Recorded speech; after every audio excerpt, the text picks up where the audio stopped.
Suzuki Burgman time. Let's see what we got to do.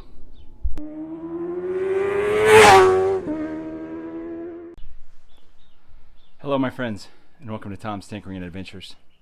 Today we're going to be working on a Suzuki Burgman. I believe this is a 2011. They changed the models maybe about 07, something like that. So I think most of the stuff I'm working on should apply to all years of the Burgman, but make sure you are checking your manual. And this is a 400. They made a 650 and I think also a 200 or something.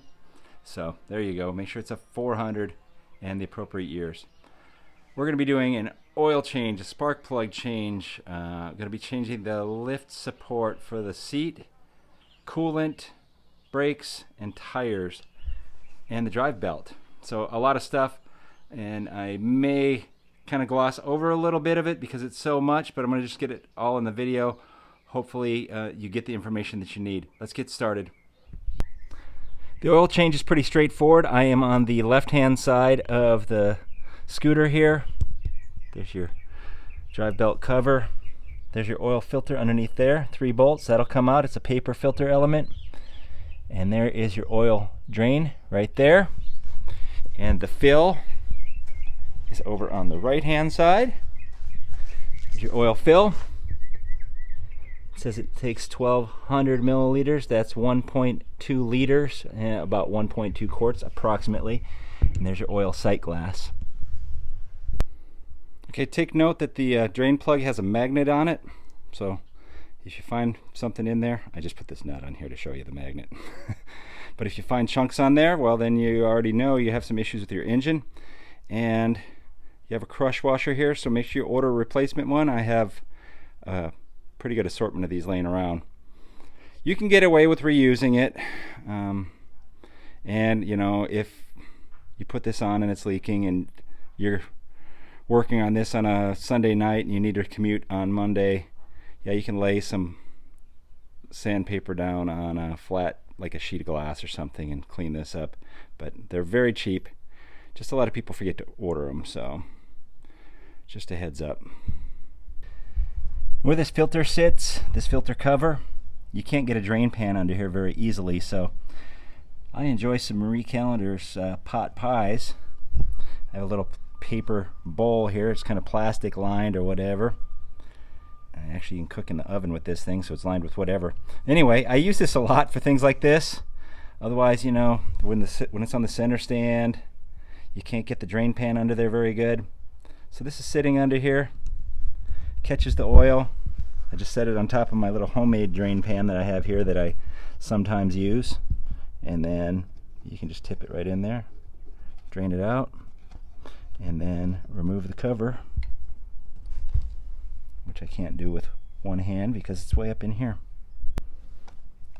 Sometimes these filters are a pain to get out. They kind of stick in there, so I have a magnet. Pull it right out and drop it on your floor and spill oil. Okay, when you replace the filter, there's an O-ring on your cover. Another good thing to get that even the best of us forget, some of the filter kits come with it. I ordered a K&N filter. I don't believe it's in there, but we're going to reuse it. Of course, if you have to replace that, especially if you're an owner of one of these, after you do your oil change and you forgot this and the crush washer, order 2 of them, put them in your parts bin. That way then you have one for the next time and then one for the time after that. There's a second O-ring I forgot to show you. It goes inside the filter housing. It was actually sitting on top of this filter. So get both of those O-rings. I think I've already changed my mind. This video is going to be just too long with all the stuff that I got to do on this bike. So we're going to move on to the spark plug, and maybe we'll do the coolant on this video, and we will continue on another video after this.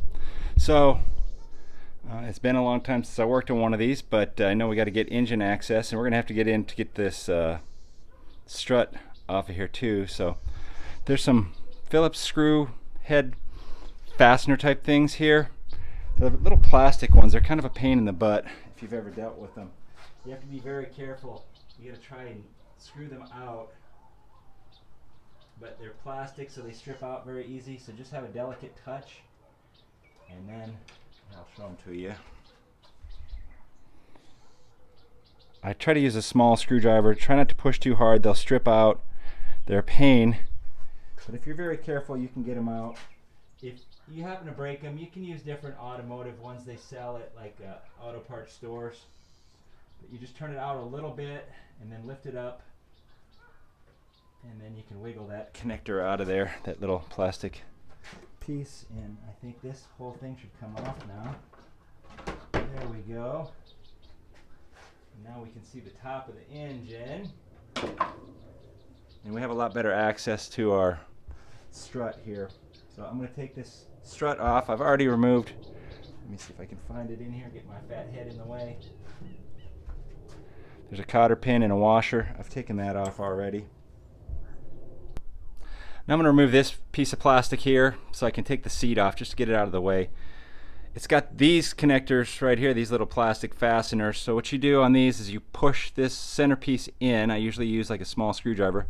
Push that in, and then you gotta wiggle these things out.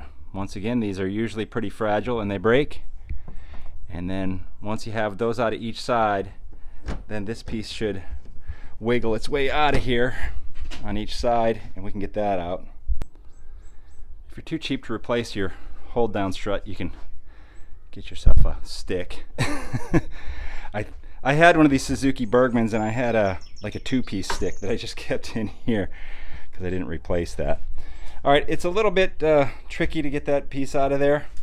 You just got to kind of pull it out, wiggle it, and it pops into the front here. But now we can see the spark plug. It's right there, so we can access that.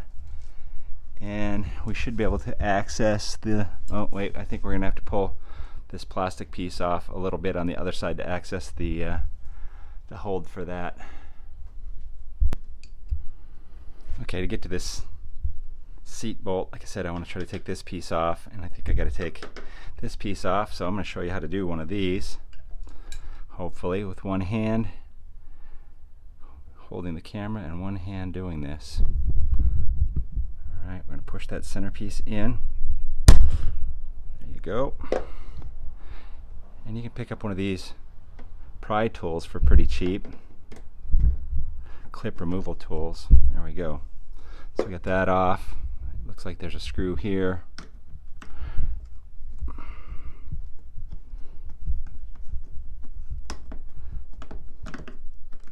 And if I'm not mistaken, the rest of this is just held in with clips.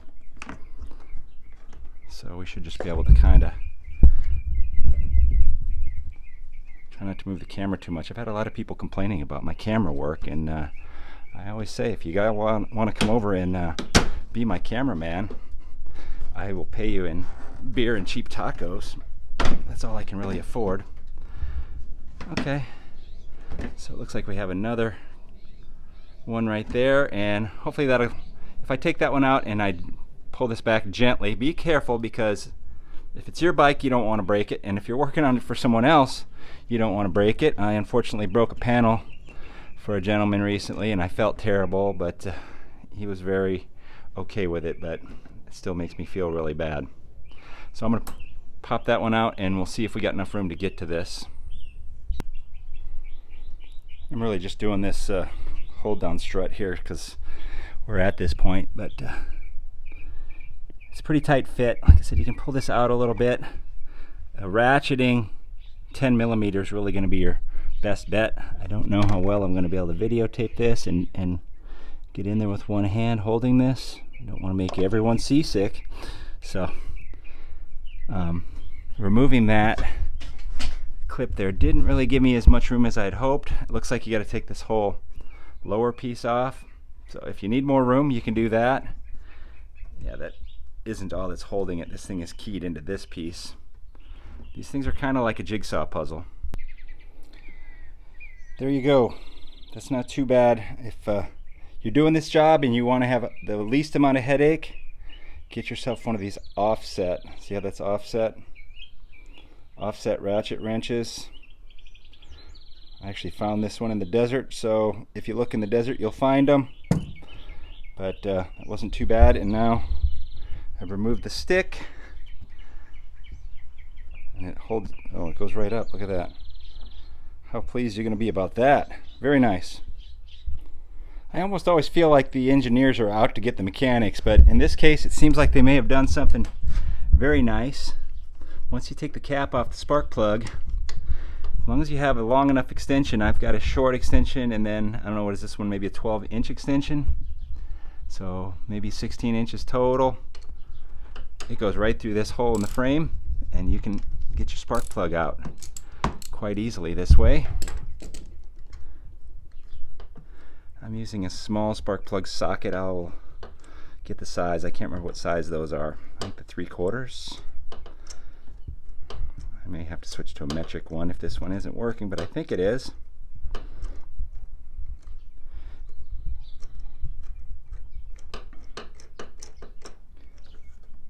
There we go. Oops, I dropped it. Let's see what size this one is. 5/8. Let me grab that spark plug out of there. If you order a new spark plug, you want to make sure that you got the right one, number 1. So this is what was called for on the internet, so hopefully that's correct, but you can see it has this cap on here. It looks like it's threaded, so hopefully that one unscrews, otherwise we're going to have to order a different one. But the other thing you want to check to make sure is that you have the same thread pitch. Sometimes the same number will have a different thread pitch and all kinds of different things. So double check it before you try to put it in. If I just put this one in, then my cap wouldn't go on here. And this does unscrew. So we are good to go. I'm going to install that. Be very careful installing your spark plug. If you don't have a spark plug socket, a good trick is to get a long piece of rubber hose that fits over here. Put the rubber hose over there, then put that in, and then just turn the hose. That way you won't strip it out, because you do not want to strip out your spark plug. That's probably going to be engine removal, cylinder head removal, rethread, all that stuff. Take your time. Alright, we're probably close to 10-15 minutes already on this video. I don't really like making videos too much longer than that, because it's just too easy to get distracted and too hard to get information if that's what you're here for, and I imagine you are. Not too many people want to look at this face. In fact, I don't even want to. Alright. If you're enjoying my videos, please give me a thumbs up. Leave a comment down below. If you're not already a subscriber, please consider doing so. I will be making probably at least 2 more videos. We'll go through the coolant change, the final drive belt change, and tire change along with brakes. So a lot of stuff to get done. Instead of making one full hour video that you have to pick through, we'll make like 3. Thank you very much for watching. Get out there and find your adventure. Adios.